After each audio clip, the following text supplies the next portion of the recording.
Good morning friends, કેમ છો બધા? મજામાં હશો? સૌ કુશળ હશો? મિત્રો, પાઠ નંબર 4ના લેક્ચરો આપણે જે ચાલી રહ્યા છે ઓનલાઈન, એ અંતર્ગત આજનો આ છેલ્લો લેક્ચર બહુ જ મહત્વનો, ખૂબ જ આઈએમપી એવો પ્રશ્ન, બજારમાં કિંમત નિર્ધારણની પ્રક્રિયા આકૃતિ સહિત સમજાવો. મિત્રો, આ પ્રશ્ન તમને 5 માર્કમાં પૂછાય છે. જ્યારે આ પ્રશ્ન 5 માર્કમાં પૂછાય છે ત્યારે આ પ્રશ્નને તમારે યોગ્ય રીતના સમજાવવાનો અને સમજવાનો પ્રયત્ન કરવાનો છે. પૂર્ણ હરીફાઈવાળા બજારમાં ચીજવસ્તુ અને સેવાની કિંમત માંગ અને પુરવઠા દ્વારા જે નક્કી થાય છે તેને કિંમત નિર્ધારણ તરીકે ઓળખવામાં આવે છે. કિંમત નિર્ધારણ એટલે કે કિંમત નક્કી કરવી. તો આ ચીજવસ્તુ કે સેવાની કિંમત શેના દ્વારા નક્કી થાય? ઘણા બધાને પ્રશ્ન એવું હોય કે ભાઈ કોઈ પણ ચીજવસ્તુ કે સેવાની કિંમત સરકાર નક્કી કરતી હશે, ઘણા એમ કે ઉત્પાદકો નક્કી કરતા હશે, ઘણા એમ કે અર્થતંત્ર દ્વારા નક્કી થતી હોય ને. બધી વાત ખોટી છે. આ બધાના સરળ ઉપાય, સરળ સોલ્યુશન માટે એમ કહેવાય છે કોઈ પણ ચીજવસ્તુ કે સેવાની કિંમત માંગ અને પુરવઠા દ્વારા નક્કી થાય છે. નથી સરકાર નક્કી કરતી, નથી અર્થતંત્ર નક્કી કરતું, કે નથી ઉત્પાદક નક્કી કરતો. જો ઉત્પાદકે નક્કી કરવાની હોય, ઉત્પાદક કાયમ માટે ચીજવસ્તુ કે સેવાની કિંમત કેવી નક્કી કરે? તો તમારામાંથી જવાબ મળશે કે ભાઈ કાયમ માટે તે ઊંચી નક્કી કરે. શું કામ? તો કે ઊંચી કિંમતે તેને વધારે નફો મળે માટે. બરાબર? તો ઘણી વખત એવું પણ થતું હોય છે કે ઘણા એમ કે ગ્રાહક નક્કી કરે. તો ગ્રાહકે નક્કી કરવાની હોય તો ગ્રાહક કાયમ માટે ચીજ વસ્તુ કે સેવાની કિંમત નીચી જ નક્કી કરે, કારણ કે એને તો સસ્તામાં જ બધી વસ્તુ જોતી છે. પણ તમારા સોલ્યુશન માટે એમ કહું છું, કોઈ દિવસ કોઈ પણ ચીજ વસ્તુ કે સેવાની કિંમત નથી સરકાર નક્કી કરતી, નથી ગ્રાહક નક્કી કરતો. ચીજ વસ્તુ કે સેવાની કિંમત એ માંગ અને પુરવઠાના પરિબળો દ્વારા જ નક્કી થાય છે. અને આ પરિબળો દ્વારા જ્યારે નક્કી થાય છે તો એ પરિબળો આધારિત નક્કી થતી કિંમત, જેને કિંમત નિર્ધારણ તરીકે ઓળખવામાં આવે છે. મિત્રો, ઘણી વખત એવું થતું હોય છે કે અર્થતંત્રમાં અછતની સમસ્યા હોય. અછત એટલે શું? તો કે ચીજવસ્તુનો પુરવઠો હોય એની કરતા ચીજવસ્તુની માંગ કેવી હોય? તો કે વધુ થતી હોય. પુરવઠા કરતા અર્થતંત્રમાં ચીજવસ્તુની માંગ કેવી થયેલી હોય? તો કે વધુ થયેલી હોય. ત્યારે એવું ચીજવસ્તુ કે સેવાની અછત સર્જાણી છે તેમ કહેવાય છે. અને જ્યારે અછત સર્જાય છે ત્યારે વસ્તુ કે સેવાના ભાવ ખૂબ ઊંચા નક્કી થતા હોય છે. આ ઊંચા નક્કી થતા ભાવો એ બજારની અંદર ગ્રાહકનું શોષણ ઊભું કરનારા હોય છે એવું કહેવાતું હોય છે. મિત્રો, એક બાબત એ પણ તમને મારે સમજાવવાની છે કે બજારમાં આપણને એમ લાગે છે કે કિંમત ઉત્પાદકો દ્વારા નક્કી થતી હશે. ઘણા એમ કે નાના પેઢી ઈચ્છે તે કિંમત નક્કી કરી શકે. ના, એવું કશું હોતું નથી. કારણ કે જો એવું થતું હોય ને તો પેઢી હંમેશા ઊંચી કિંમત જ નક્કી કરે, અને ઊંચી કિંમત નક્કી કરે તો ગ્રાહક દ્વારા તેની ખરીદી થાય નહીં. તો આના માટે એક માર્શલ નામનો અર્થશાસ્ત્રી થઈ ગયો. આ માર્શલ નામના અર્થશાસ્ત્રીએ કાતરના 2 પાનાનું ઉદાહરણ આપ્યું છે. તમને ખબર હશે, કાતર હોય, કાતરના પાંખિયા કેટલા હોય? તો કે 2. બરાબર ને? જવાબમાં ભૂલ હોય તો કહેજો. તમે બધાએ કાતરનું બરાબર રીતના નિરીક્ષણ કર્યું હશે. બરાબર છે ને? તો કે હા, કાતરનું નિરીક્ષણ કર્યું હોય તો મને જણાવો તો કાતરના બંને પાંખિયા અણીવાળા હોય કે એક પાંખિયું અણીવાળું હોય? ઘણા માથું ખંજવાળશે, ઘણાને એ ખબર હોતી નથી. કાતરથી વસ્તુ કપાય છે ખબર છે, પણ કાતરના બંને પાંખિયા અણીવાળા હોય કે એક પાંખિયું? તો કે જેને કાતરને ધ્યાનથી જોયું હશે એને ખબર હશે કે કાતરનું એક જ પાંખિયું અણીવાળું હોય છે અને એક પાંખિયું અણી વગરનું હોય છે. તો ઘણા એમ કે ભાઈ કાપવા માટે તો અણીવાળી વસ્તુની જરૂર પડે, તો અણી વગરનું પાંખિયું ન હોય તો ન ચાલે? ના, વિચારો તો કાતરમાંથી અણી વગરનું પાંખિયું કાઢી નાખો તો શું એક પાંખિયા વડે વસ્તુ કપાશે? તો કે નહીં કપાય. વિજ્ઞાનનો નિયમ છે કે આધાર બિંદુ અને પ્રયત્ન બળ વચ્ચે ચોક્કસ અંતર હશે અને ઘર્ષણ થશે ને તો જ વસ્તુ કપાશે, અન્યથા કપાશે નહીં.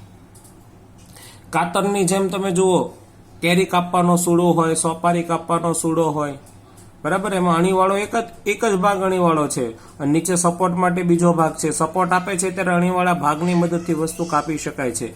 સોપારી જેવી કડક વસ્તુને કાપવી હોય તો સુડીની મદદથી કાપીએ છીએ તો ઉપરના એક ભાગમાં જ અણી હોય છે, નીચેના ભાગમાં અણી હોતી નથી. છતાં વસ્તુ એનાથી કપાય છે કારણ કે સપોર્ટ મળ્યો માટે.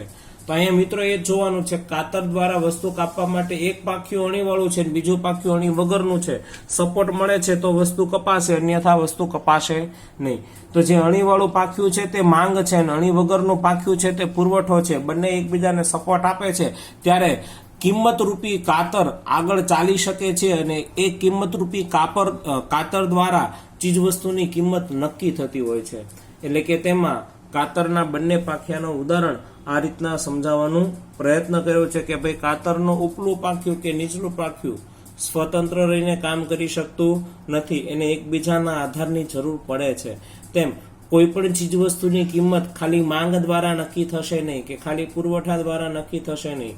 માંગ અને પુરવઠો બંને હશે તો જ ચીજ વસ્તુ કે સેવાની કિંમત નક્કી થતી હોય છે, અન્યથા ચીજ વસ્તુ કે સેવાની કિંમત નક્કી થઈ શકતી હોતી નથી. એટલે કે ચીજ વસ્તુ કે સેવાની કિંમત નક્કી કરવા માટે માંગ અને પુરવઠો બંને પરિબળો ખૂબ જ જરૂરી છે, મહત્વના છે અને તેના દ્વારા જ આ કિંમત નક્કી થઈ શકતી હોય છે.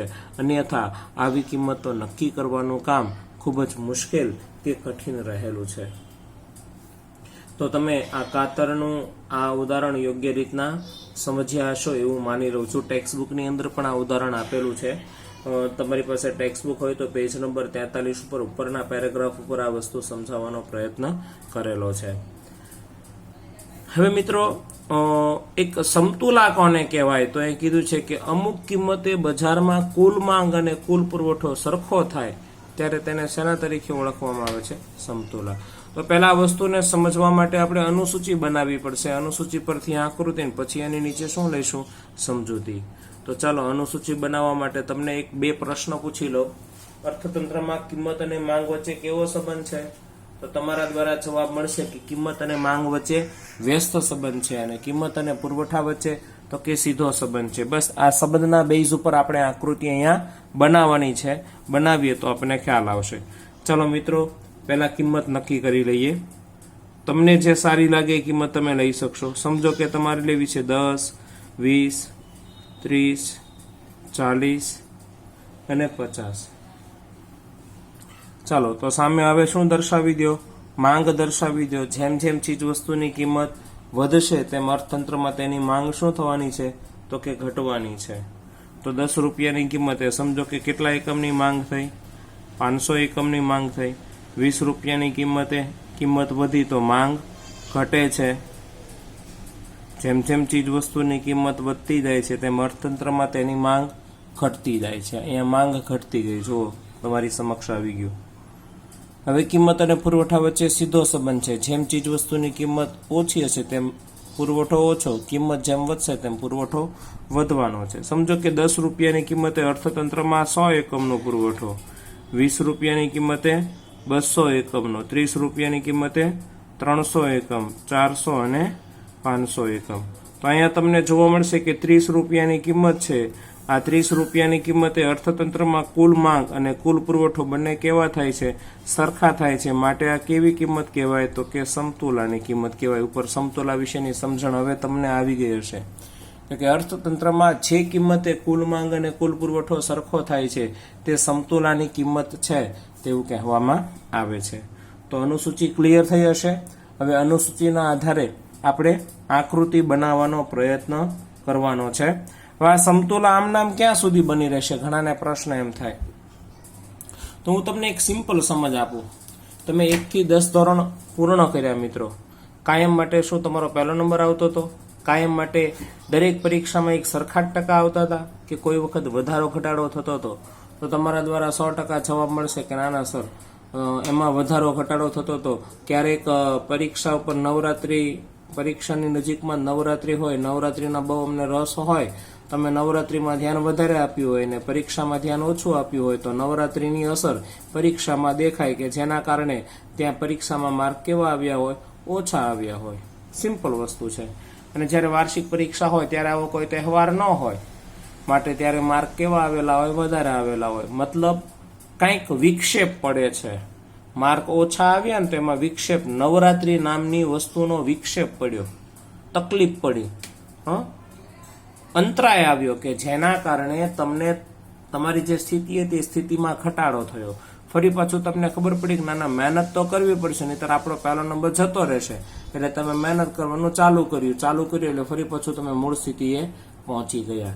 એટલે કે આંતરક્રિયા પ્રક્રિયાને અંતે તમે પુનઃ સમતુલા પ્રાપ્ત કરો છો.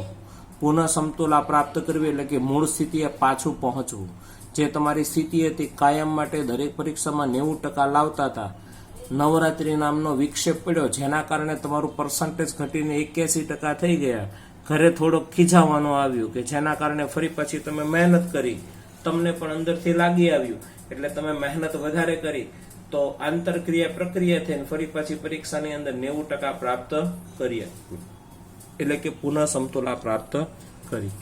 તો આ રીતના સમતુલા, વિક્ષેપ, આંતરક્રિયા પ્રક્રિયા અને ફરી પાછી પુનઃ સમતુલા, આ વસ્તુ તમને યોગ્ય રીતના સમજાય હશે. ચાલો મિત્રો, હવે આ વસ્તુને આપણે આકૃતિની અંદર ઢાળવાનો પ્રયત્ન કરીએ. આપણે વાય ધરી પર સૌથી પહેલા કિંમત દર્શાવી દઈએ.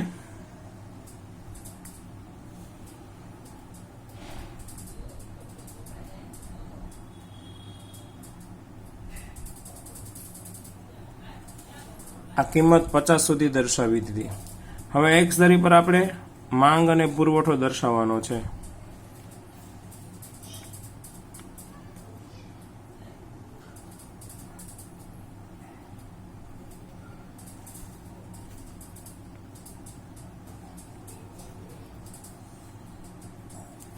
₹10 પહેલા આપણે વાત કરીએ કોની, તો કે માંગ રેખાની વાત કરી લઈએ એટલે આપણને ખ્યાલ આવશે. જ્યારે બજારમાં ₹10ની કિંમત હતી, 500 એકમની માંગ થઈ.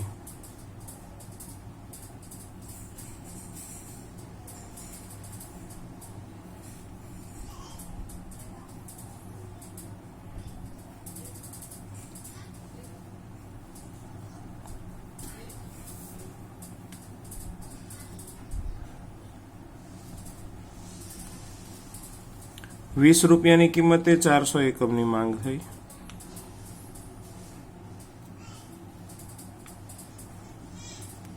₹30ની કિંમતે 300 એકમની માંગ થઈ. ₹40ની કિંમતે 200 એકમની માંગ થઈ અને ₹50ની કિંમતે 100 એકમની માંગ થઈ. તો આ રીતના જે માંગ થઈ તેનાથી જે રેખા બનશે તેને આપણે એક રેખા ઢાળ દર્શાવી દઈએ. કઈ રેખા થઈ? આ ડીડી રેખા, એટલે કે માંગ રેખા છે એમ કહેવાય છે. હવે એ રીતના આપણે પુરવઠા રેખા દર્શાવી દઈએ. ₹10ની કિંમતે 100 એકમની માંગ, 200 એકમની માંગ, 300 એકમની માંગ,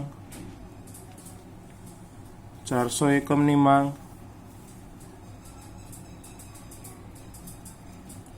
અને 500 એકમની માંગ.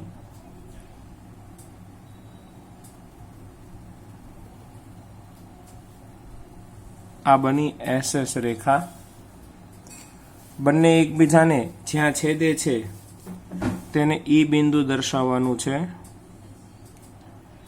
એટલે એવું થાય છે કે વસ્તુની કિંમત ₹30 હતી અને ₹30ની કિંમતે 300 એકમની કુલ માંગ અને કુલ પુરવઠો રહેલો જોવા મળ્યો. એટલે કઈ કિંમત નક્કી થઈ? તો કે ઇક્યુ જેટલી કિંમત નક્કી થાય છે. કિંમત કેટલી નક્કી થાય છે? ઇક્યુ જેટલી કિંમત નક્કી થાય છે. તો આકૃતિ તમને આ એક સમજાઈ હશે એવું માની લઉં છું. કઈ રીતના મેં બે રેખા દર્શાવી છે તે વસ્તુ. હવે આની અંદર જે વસ્તુ હવે બનવાની છે એ વસ્તુ તમારે હવે પછી સમજવાનો પ્રયાસ કરવાનો રહેશે.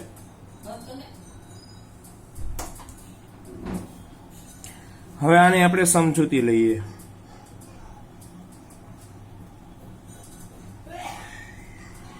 સમજૂતીમાં સૌથી પહેલા તમારે દર્શાવવાનું ડીડી એ કઈ રેખા છે, એસએસ એ કઈ રેખા છે. તો કે તમે કહેશો ડીડી એ માંગ રેખા છે, એસએસ એ તમારી પુરવઠા રેખા છે. બંને એકબીજાને કયા બિંદુમાં છેદે છે? કે તો કે બંને એકબીજાને ઈ બિંદુમાં છેદે છે.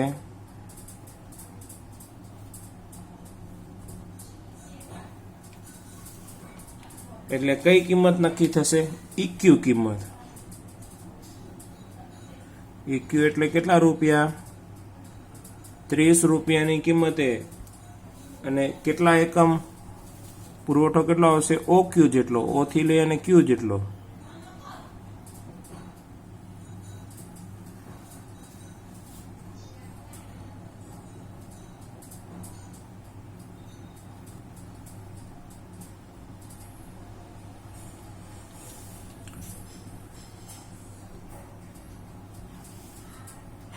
એટલે કે 30 રૂપિયાની કિંમતે અને 300 એકમે શું પ્રાપ્ત થઈ? તો કે સમતુલા પ્રાપ્ત થઈ.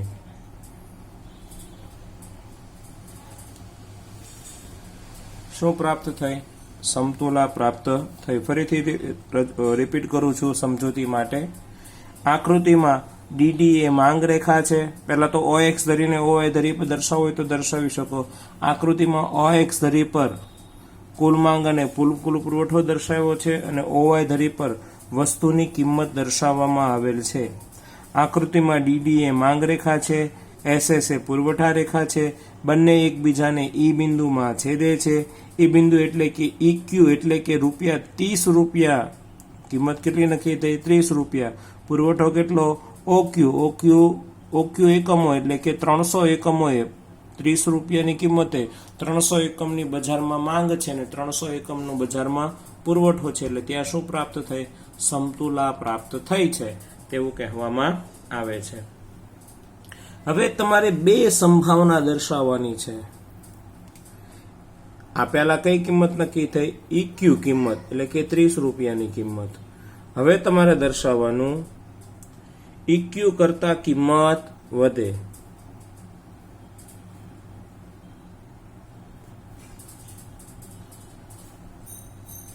અને સામે દર્શાવવાનું EQ કરતા કિંમત ઘટે.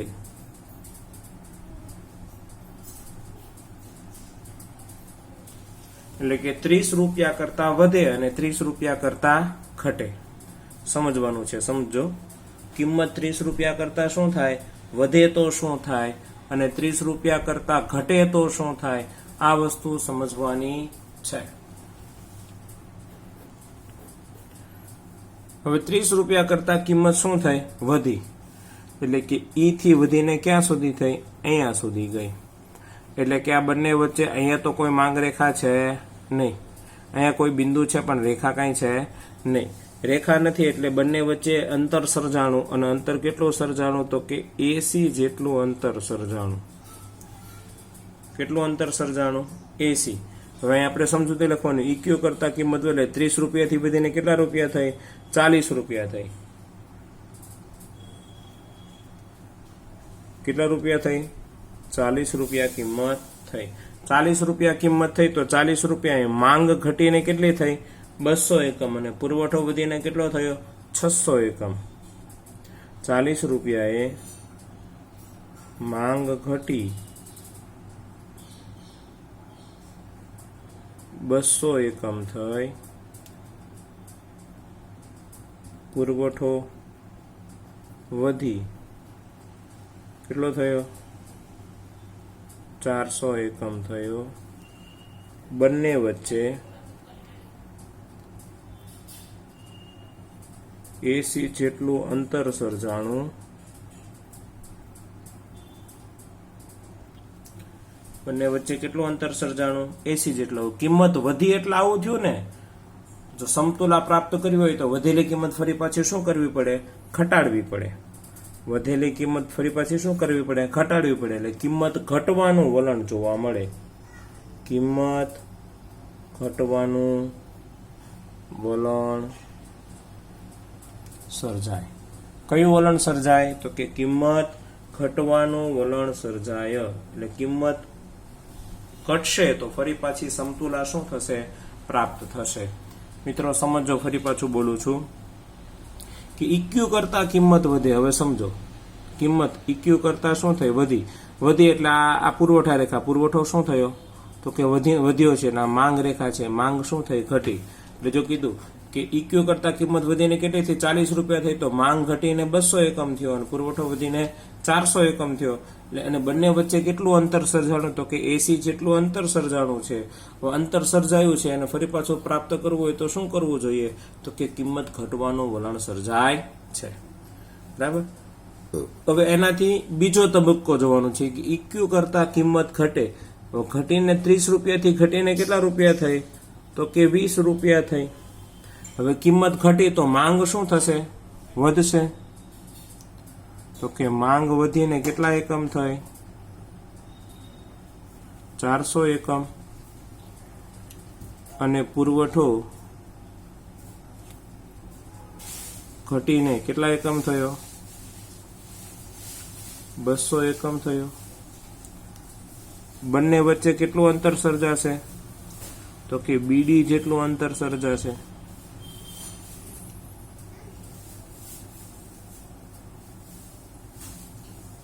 કેટલું અંતર સર્જાય, બીડી જેટલું. કિંમત ઘટી હતી માટે આવું થયું, તો હવે શું કરવું જોઈએ, તો કે કિંમત વધવાનું વલણ જોવા મળે.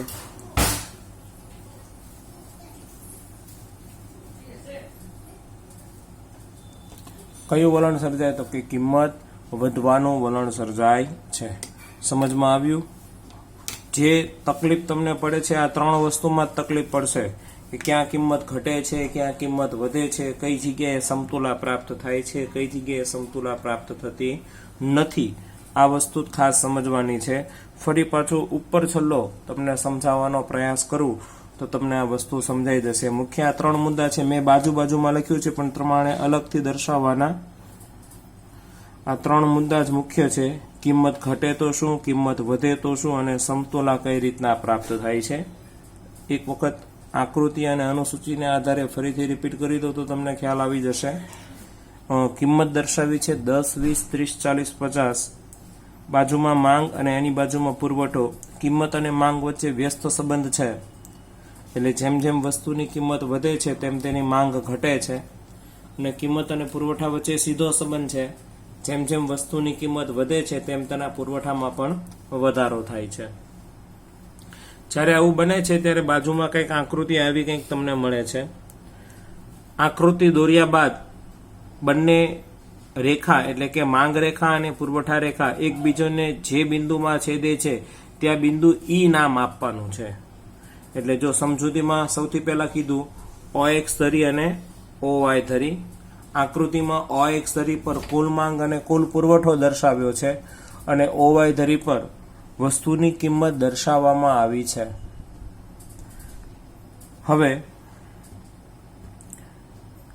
આકૃતિમાં DD એ માંગ રેખા છે અને SS એ પુરવઠા રેખા છે. બંને એકબીજાને એ બિંદુમાં છેદે છે. એટલે કે EQ એટલે કે કેટલા રૂપિયા, 30 રૂપિયા એ વસ્તુની કિંમત નક્કી કરે છે. અને OQ એટલે કે કેટલા એકમ, 300 એકમ. એ 300 એકમે શું પ્રાપ્ત થાય છે, 30 રૂપિયાની કિંમત અને 300 એકમે સમતુલા પ્રાપ્ત થાય છે. અહીંયા પણ તમે જોવો છો અનુસૂચિમાં પણ 30 રૂપિયાની કિંમતે અર્થતંત્રમાં માંગ પણ 300 એકમ છે અને પુરવઠો પણ 300 એકમ છે અને ત્યાં સમતુલા પ્રાપ્ત થતી જોવા મળે છે. એટલે પહેલો મુદ્દો સમતુલાનો થઈ ગયો. હવે કીધું છે એમાં વિક્ષેપ પડે છે. વિક્ષેપ 2 પ્રકારનો, વધે તે અને ઘટે તે. તો વધે તો શું થયું અને ઘટે તો શું થયું?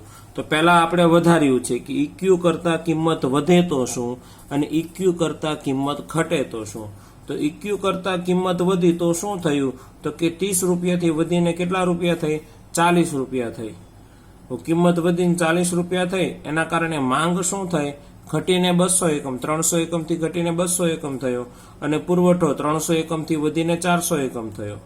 બંને વચ્ચે AC, બંને એટલે કોની વચ્ચે, તો કે માંગ રેખા અને પુરવઠા રેખા વચ્ચે 2 બિંદુ વચ્ચે કેટલું અંતર સર્જાણું, તો કે AC જેટલું અંતર સર્જાય છે. હવે સર્જાયેલું અંતર દૂર કરવા માટે ફરી પાછું શું કિંમત જે વધી હતી એને શું કરવી પડે, ઘટાડવી પડે. એટલે કીધું કિંમત ઘટવાનું વલણ સર્જાય છે. એનાથી પછી EQ કરતા કિંમત ઘટે, ઓલામાં વધી હતી આમાં શું થાય છે, ઘટે છે. 30 રૂપિયાથી ઘટીને કેટલા રૂપિયા થઈ, 20 રૂપિયા. કિંમત ઘટી તો માંગ શું થશે, વધશે અને પુરવઠો શું થશે, ઘટશે. એટલે માંગ 300 એકમથી વધીને 400 એકમ થાય છે અને પુરવઠો 300 એકમથી ઘટીને 200 એકમ થાય છે.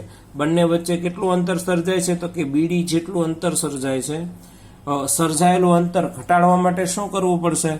તો કે સર્જાયેલું અંતર ફરી પાછું જે ઊભું થયું છે તેને મૂળ સ્થિતિએ લાવવા માટે જે કિંમત ઘટાડી હતી એ કિંમત ફરી પાછું શું કરવી જોઈએ? વધારવી જોઈએ. એટલે કે ત્યાં કિંમત વધવાનું વલણ સર્જાય છે. તો આમ જે કિંમતે વસ્તુ માટેની માંગ અને વસ્તુનો પુરવઠો સરખા થાય તે સમતુલાની કિંમત બને છે.